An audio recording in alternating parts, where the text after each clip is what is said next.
Selam dostlar, alemin ve ailenizin en değişik kanalına hoş geldiniz. Karşınızda şu an gördüğünüz gibi eski Brunei'nin halkının yaşadığı bir köy var. Bu köyde insanlar zamanında yaşam sürüyormuş. Daha sonrasından bu karaya göçmüşler ve yaşamlarını şimdi burada sürdürüyorlar. Benim benzinim bitti. Şu karşıdan şimdi bir soğuk bir şeyler alalım. Ondan sonra gidelim Brunei'nin o eski halkının nasıl yaşadıklarına hala bakalım. Yaklaşık 10.000 tane insan yaşıyor orada. Az değil. Hello. What is this? Milo. Milo? Yes. Okay, give me Milo. Şey o da çikolatalı süt gibi. Asya'nın çikolatalı sütü. İnşallah 2 dolardan fazla değildir. Dayı buz koydu, sen hiç Milo koymadın ki. How much? 150 each. Bir. Şimdi gidelim şu köyü bir keşfedelim, bakalım ne varmış ne yokmuş. Bu hırçın sularda kimler yaşar, ne yaparmış görelim. Önce müzeden başlayalım. Ondan sonra bütün mahalleyi, köyü, su üstünde yaşayan insanlar, koskocaman cami var, okul var. Hepsini tanıyalım. İçecekler Brunei'de daha güzel. Malzemeden kaçmıyorlar. Çok yakınmış bu. Zaten yüzerek bile gelirmişim. Thank you sir. See you. Evet. Adaya ayak bastık. Ha, yeni evleri gördüm. Buraya yanmış bir ara. Devlet de yeni ev yapıp millete vermiş ama evler baksana Amerikan vari. Şimdi şunu bir yerde gömelim, ondan sonra şu turizm galeriden gezmeye başladım. Gel. Gel kara kız, gel, gitme. Köyün adı Bandur Ayar. Bandur Ayar Kampong. Kampong köy demek. Bandur Ayar da su üstünde demek. Bandur Ayar Kampong su üstündeki köy demek. Tarih sahnesinde çok daha fazla insan yaşamış. Hatta Brunei halkının çoğunluğu burada yaşıyormuş. Ama şu an Brunei halkının artık çok azınlığı burada yaşıyor. Hi again. Hey! How are you? Fellow vloggers. Yeah. Nice to meet you. Nice to meet you too. Where are you from? Turkey. Turkey. Oh, Yeah. nice. You I'm from? from Romania. Sorry? Romania. Romania. Yes. Oh, Georgia Hagi. I Georgia like Haji. it. Very good. Thank you. Nice to meet you too. Nice to meet you. Enjoy. Have a nice Enjoy day. too. Have a nice day. Valla. Çocukla 3. kez denk geliyoruz. Ne diyorduk? İşte tarih sahnesinde Brunei halkı mesela Brunei'nin işte 50 bin, işte 100 yıl 200 yıl önce 50 bin nüfusu varken 28 bin 30 bin civarı insanın burada yaşarmış. Daha sonradan işte modern çağa geldikçe devlet politika yaparak, yani işte bu 1900'lerin başında, belki bir tık daha da önce olabilir, insanların karaya geçmesine olanak sağlamışlar. İşte ev yapmaya teklif etmişler. Gelin siz orada yer verelim, ekin biçin. Su üstünden sadece yaşanmaz gibi durumlarla onları karaya, aynı zamanda da karadaki tarım arazilerini değerlendirilsin diye teşvik etmişler. Bir kısmı inmiş, bir kısmı inmemiş derken şu an kalanlar kalmış ama 2010 yılında 18 bin kişi varken bugünkü nüfus 2022 yılında 11 binlere kadar düşmüş. Önceden bu köy tamamıyla ahşap yapıya sahip bir köyken daha sonrasında yangından sebep ve hani artık zamanda modernleşiyor, köyü şeye çevirmişler, artık betona çevirmişler. Ama yer yer yine arka taraflarda ahşaptan yapılan yerler göreceğiz. Köyün bu ön tarafı yanmış. Köyde de sürekli zaten yangınlar çıkarmış. Bu yangınlar da son 50-60 yılda çıkmaya başlamış. Çünkü elektrik kablolarını evlerin içerisinden ya da bir sürü kablo evlerin içerisinden geçiriyorlarmış. Burada Asya'da hırsızlık olayları nasıl biliyor musunuz arkadaşlar? Birisi gelip de sizin cüzdanınızı, telefonunuzu kolay kolay çalmaz ama sağda solda kablo mablo gördü mü araklıyorlar. Burada da işte internet kablolama sistemi evden eve, evin içinden evin içine ya da elektrik sistemi de yaklaşık böyleymiş. İnsanlar kabloları çalmasın diye evden geçirirken orada da yangınlara sebebiyet veren durumlar oluşmuş. Maalesef müze kapalı. Niye kapalı ben anlamadım. Suyun rengi bayağı koyu. Pis mi bilmiyorum, emin değilim. Sonuçta bu nehir, bataklık suyu, gel git olan bir alan. Ama suda çöpler, çerler falan var. Ama devlet bu konuda, buradaki kanalizasyon ve çöp sistemi konusunda girişimler yapmış. Ama halktan tabii ki duyarsız olup da yere atanlar da çokmuş. Önce size yanan mahalleyi göstereyim. Zamanında bu mahalle yanmış, o yüzden böyle şu an yenilenmiş ve çok güzel duruyor. Yerli halkı hiç görmedim. Herkes benim gibi turist şu ana kadar. Bir yerli görsek iki selam. Ya şu Brunei'de bir türlü yerli görüp de konuşamadık ya. Kendimi Singapur'daymış gibi hissettim. Singapur'da en azından bir dünya insan vardı, sokakta muhabbet edebiliyordum. Nehir her yerde yüksek değil, mesela burada alçak. İşte yağmur sezonunda burası işte yükseliyor muhtemelen, zaten belli. Sular ağaçların diplerine kadar gitmiş. Yağmurlar azaldığı zaman demek ki böyle geri geliyor.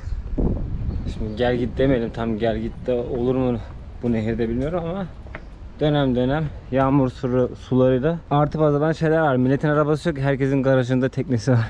Evet, şimdi eski kısma indik, eski mahallelere doğru. Soldan mı gitsek, sağdan mı gitsek? Hafiften bir soldan gidelim, ondan sonra geri dönüp sağa gideriz. Çünkü orada su üstünde bir cami gördüm. Bir bakalım nasıl oluyor. Baksanıza eski, Allah.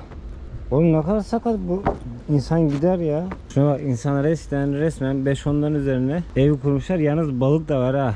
Düşünsenize, evde oturuyorsunuz, evin deliğinden aşağı sarkıdın misineye. Evin içinizden balık tutuyorsunuz. Ama tabi burada işte timsah da vardır, aligatör de vardır, yılan da vardır. Bir canlılık belirtisi görsem size ev içi de göstereceğim. Giderek tenhalaştı mahalle. Bildiğin dar sokaklara düştük. Oo, oralar iyi çerçöp. Allah. Vallahi. Aa, o ne lan? Alo. Selam. Merhaba. Uyandırdım. Aha, burası sakat. Bitti zaten. Bu sokağın en son evine geldik. Zaten iyice kötüleşti yol. Baksana, her yer sakat, çürümüş. Her an kırılıp düşebilir. Aa, o karşıda bakın 30 tonluk altın var camide. Ey Sultan Efendi, 30 tonu gidip bir tavana gömeceğine şurada insanlarına yol yap. Şuraya bak ya. Evet, bu videodan sonra Türkiye-Brunei siyasi ilişkileri bitiyormuş. Ne gülerim, tövbe estağfurullah. Tabii ki öyle bir şey olsun istemem, ben kıçı boklu bir video çeken herifim. Arkadaşlar, videoya telefon ile devam edeceğim. Kusura bakmayın, titreşim olacak, biraz da ses de az olacak. Çünkü GoPro durmadan kapanıp duruyor. Zaten paramparça görüyorsunuz. Ekran gitti. Şuralar iyice ısındı, kırıldı. Burada bakın, gözüküyor mu? Şurada çizikler var ama gösteremedim size. Niye gözükmüyor ya? Ekranda da çizikler var ama gözükmüyor. Köpek balığı ısırdı. Hayatımda kaç tane insanın kamerasına köpek balığı ısırır ki? Bizimkini ısırdı.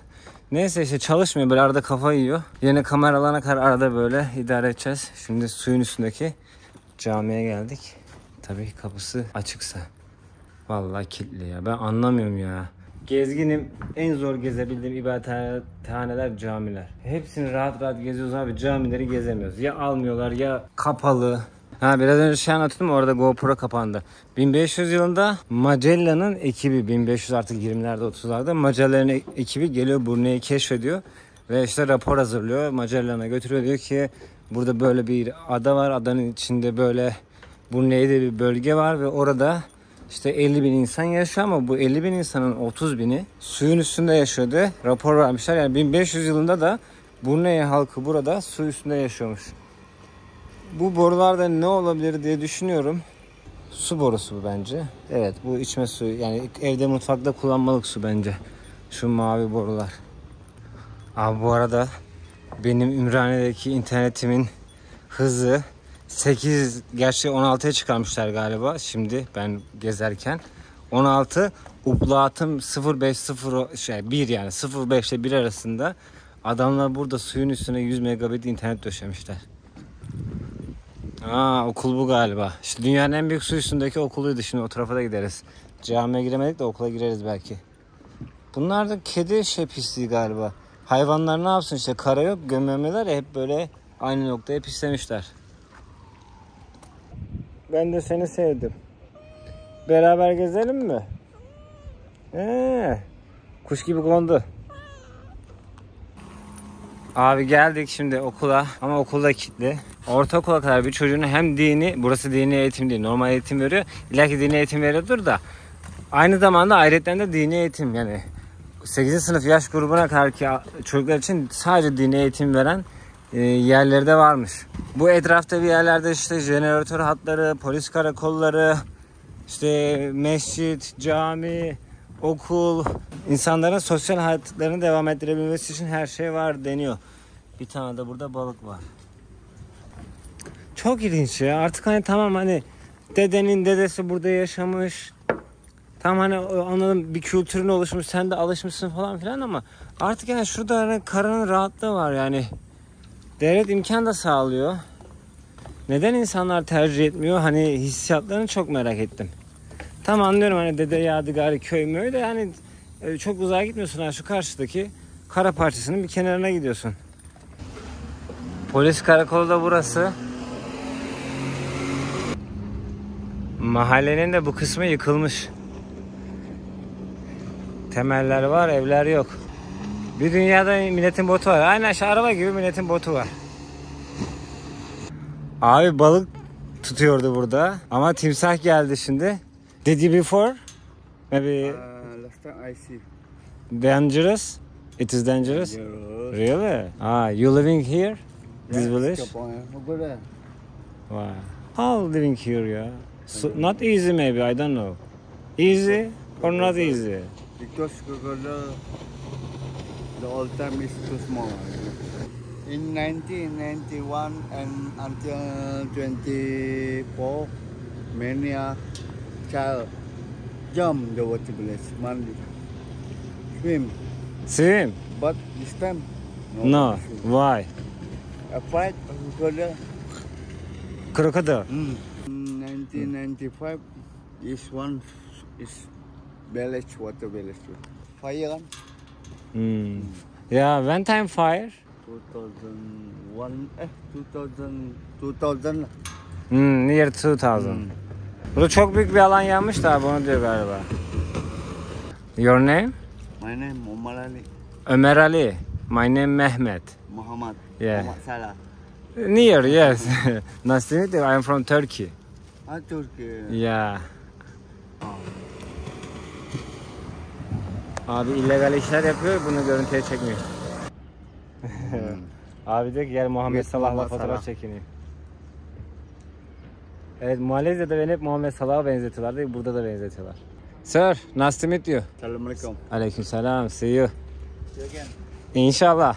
Abi şeyde Sultan'ın babasının camisi vardı ya, gezdik önceki bölümlerde. Orada çalışıyormuş. Hani bir 30 bin kilo diye bir hikaye vardı ya, sordum abiye. Dedim ki siz biliyor musunuz dedim, bu caminin altının ne kadar kilogram var biz de bilmiyoruz dedi. Belki 30 bin kilodur bilmiyorum da abi çalışıyor ve kendisi bilmiyor. 34 yaşındayım, ben de bekarım diyor.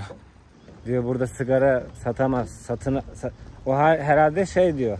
Biz bu sigarayı alırken vergisini ödüyoruz. Ama diyor ben bu sigarayı satamam diyor. Satarsam diyor hapise atarlar beni diyor. Saravak'a ya da işte Miri'ye ya da Sabah'a gidip gelirken insanlar yanında sigara getirebiliyormuş ama şeymiş. Mesela diyelim sigara $1, vergisi $3, $5. Burada hastane varmış, hastane yanmış. Şimdi hastane karadaymış. Bildiğin suyun üstündeki evlerde kümes bile var abi. Bunlar galiba yumurta tavuğu değil de yemeklik tavuk olabilir. Manchester United. Abi Malezya'da da İngiltere aşıklığı var. İnsanlar İngilizleri ve İngiliz takımlarını seviyor. Burada Manchester United var. Bana artistlik yapıyordu ha. Kedileri kapıyormuş timsahlar. İtfaiyeciler top oynuyor. Ulan denizin üstünde itfaiye bile var. Camiye geldik. Abi bu camiye de giremedik. Sadece namaz saatinde gelip açıyorlarmış, sonra kilitliyorlarmış. O yüzden bu camide tuvaletine bile gidemedik. Evet. Böyle denizin üstünde duraklar var. Burası bildiğiniz durak. Bölgelere ayırmışlar. 3. bölge, 5. bölge, 7. bölge, 10. bölge. Hangi bölgeye gideceğinizi söylüyorsunuz. Taksiler sizi gidip o bölgeye götürüyor. Sir, you going to get back? Okay, going to back. Saya pergi Bandar Begawan. Oh, I am finished, yeah, so tired.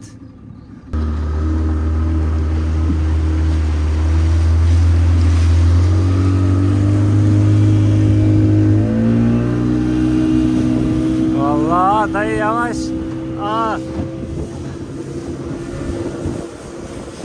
Elektrik direkleri. Burada yine yıkılmış bir bina. Baba harekete bak, harekete bak. Bazı evleri bakın iş makineleriyle indirmişler, yıkıyorlar. Belki de onları da artık yeniliyorlardır.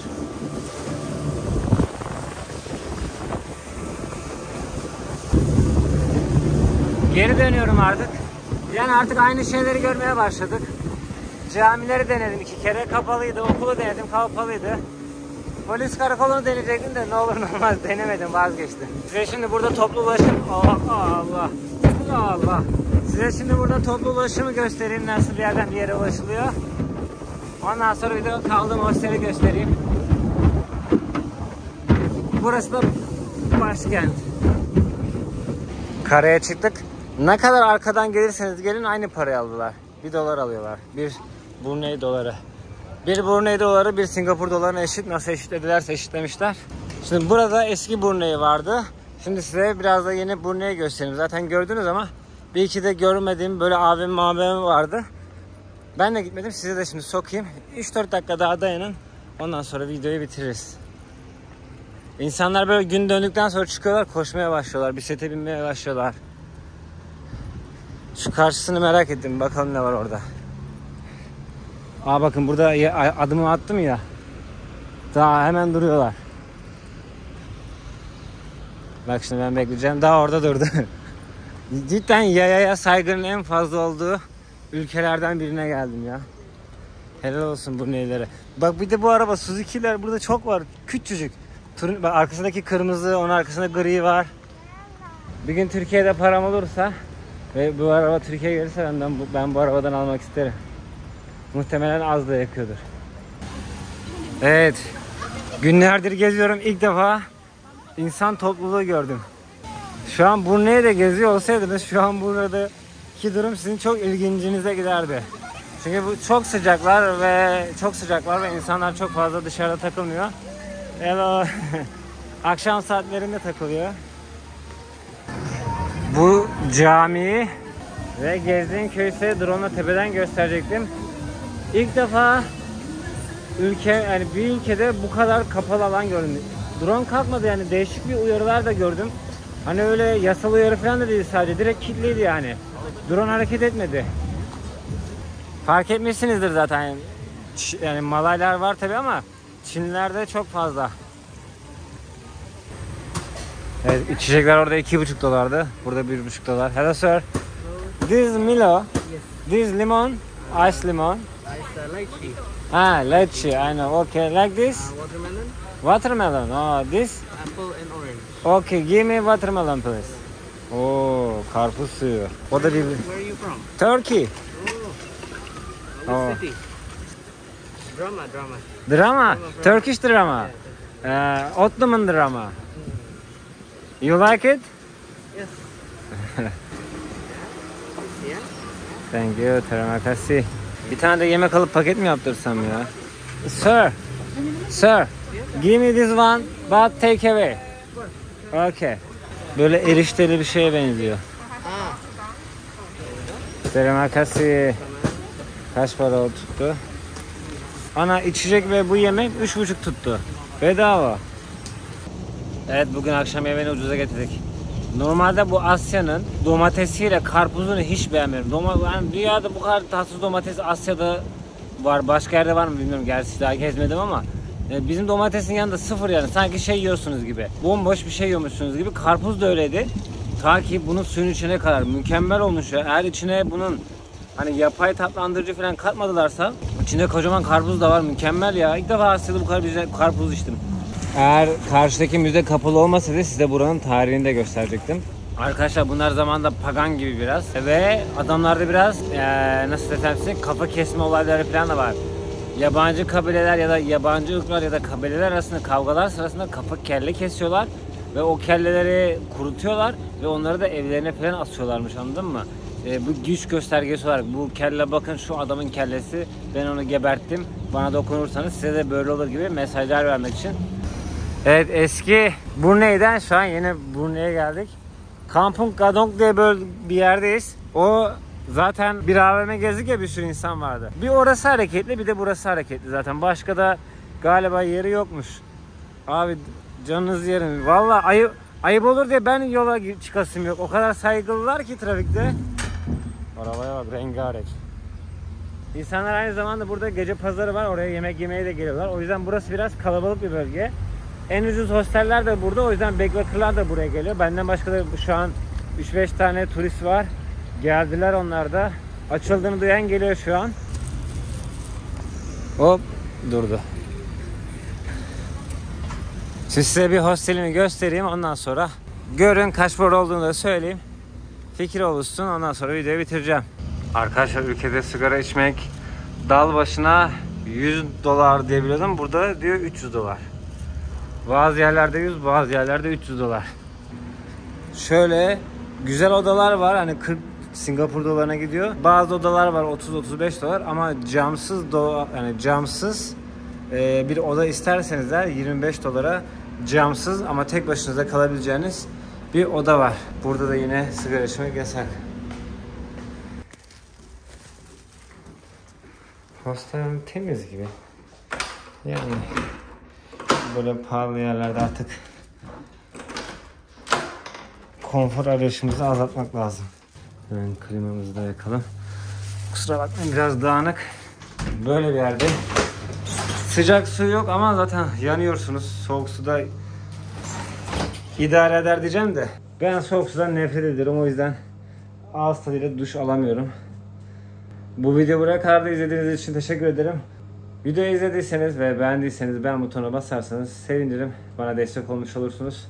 Muhtemelen bir sonraki videoda sabaha gideceğiz. Malezya'nın artık sınırlarına gireceğiz. Oradan sonra da Bali'ye gideceğiz. Orada değişik seremoniler ve törenler var. Bir hafta 10 gün boyunca 2-3 tane ayrı yerellerin yaşamış olduğu, yapmış olduğu seremoniler var. Onlara katılacağız. Umarım yetişebilirsek. Kendinize iyi bakın. Hoşça kalın.